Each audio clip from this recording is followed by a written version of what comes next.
Hey, it's Rob. It's time for another episode of Stuff I Picked Up. Man, I should have shaved. I apologize. I'll come cleaner looking next time. This is a stream that's dedicated to albums, vinyl that I've picked up over the last few days. It's getting that bad, right? Last week it was 6 albums. I can't do that every weekend. This weekend it's only 5. So let's get it rolling. And if you have any comments, please share them below in the comment section. Love to read what you're saying. And of course, subscribe. Yeah, let's get rolling. 2 stops this weekend. Backstreet Records again. And then I went to the Cap to shop there because it's been a couple of weeks since I've been to the Cap. And that's the beauty of shopping for records in Fredericton. It's real compact. The 2 main record stores, Backstreet, Taz, and the Cap, are about 150 feet from each other, so you can you can contain this really easily within an hour or two on a Saturday here in Fredericton. So first up, Todd Rundgren's Something Anything. It's a 2-album set from 1972. Todd Rundgren, definitely showing everything that he can do. Every trick in his book is here. It's pretty wide reaching, and he does some pop kind of soul stuff on here that's very piano driven, very singer-songwriter-ish, but he can go into almost like a Motown soul, or he can dabble in psychedelia. He's a guy that again has a lot of tools in his pouch, and as a producer he uses them all. 3 out of the 4 sides, it's worth noting that he was the singer, songwriter, performer of all instruments, and also the producer. And as a producer, he definitely had a lot of great credits throughout the 70s. A lot of people say this is like one of the all-time great albums, and it is a pretty good album, but I probably won't go to it that often, really. It definitely sounds like 1972. Not that there's anything wrong with that, but I don't know, it does sound a little dated overall. So, but overall, not a bad effort from Mr. Todd Rundgren. Next up, man, I'm so glad to get this. A lot of my record collecting lately seems to have been grabbing stuff that I used to have when I was a kid, like in high school and stuff like that. This is a great example of that. This is the Pretenders Learning to Crawl. As far as a Pretenders album goes, it's a real comeback story for them. Prior to releasing this album, 2 members of the band, Pete Farndon and James Honeyman Scott, both were drug casualties within a year.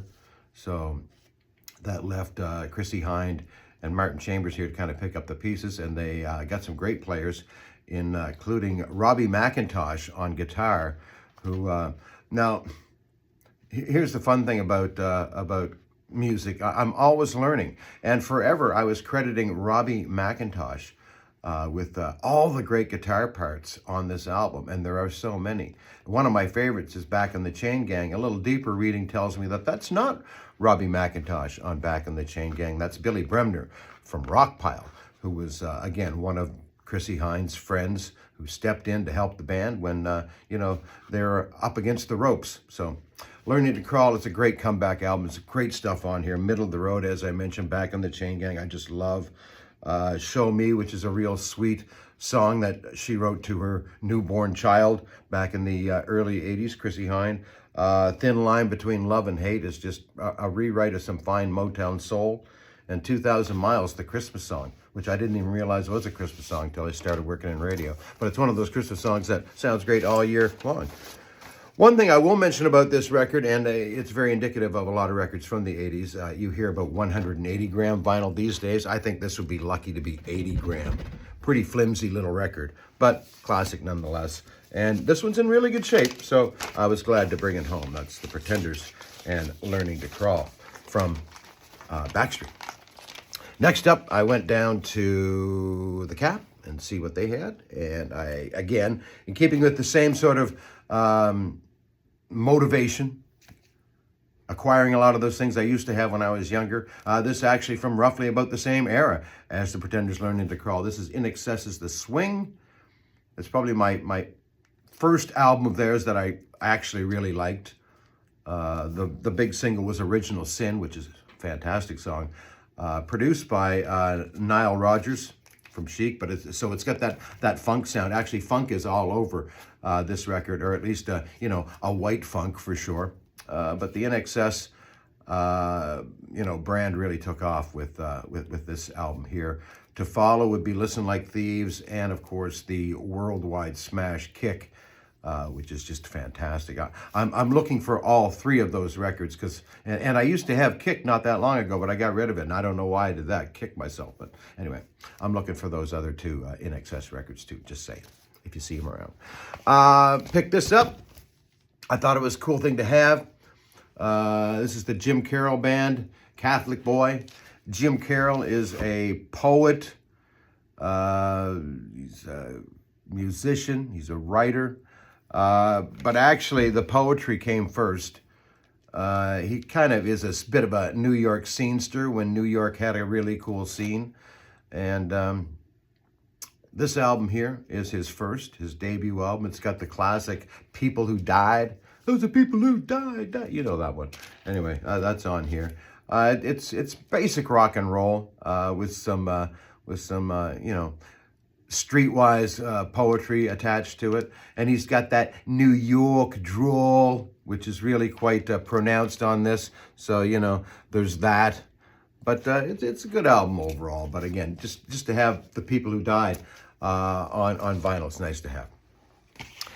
Next up. Man,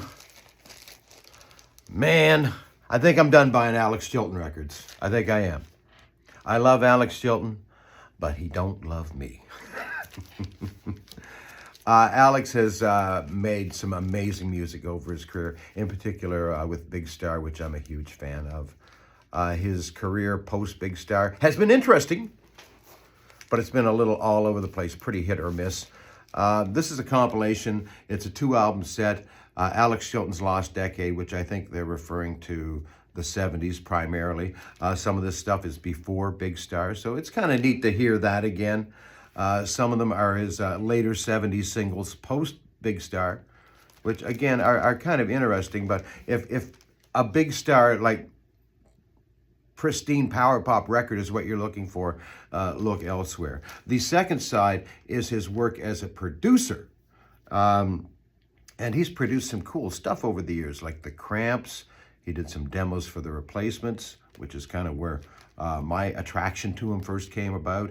Tav Falco and Panther Burns, which he was a band member of for a while. So I would have, you know, as far as a producer's credit, I would love to have seen some of that stuff on this. But no, it's a bunch of no-names from Memphis, really, on side 3. And side 4 is a cat by the name of Scott Adams, who is kind of interesting. But, man, again, I would have rather, you know, seen some other stuff that he had produced on this producer side instead. But overall, I have a pretty good Alex Chilton collection now, so I think I'm done. But look up Big Star. If you're looking for great rock pop records that were made when great rock and pop records weren't made, which probably was part of their downfall, check out Big Star, because they were pretty amazing at it. Anyway, that's it for stuff I picked up this time around. If you picked up some stuff, hey, let me know about it again in the comment section. Any comments you have, love to see them or read them or whatever we do.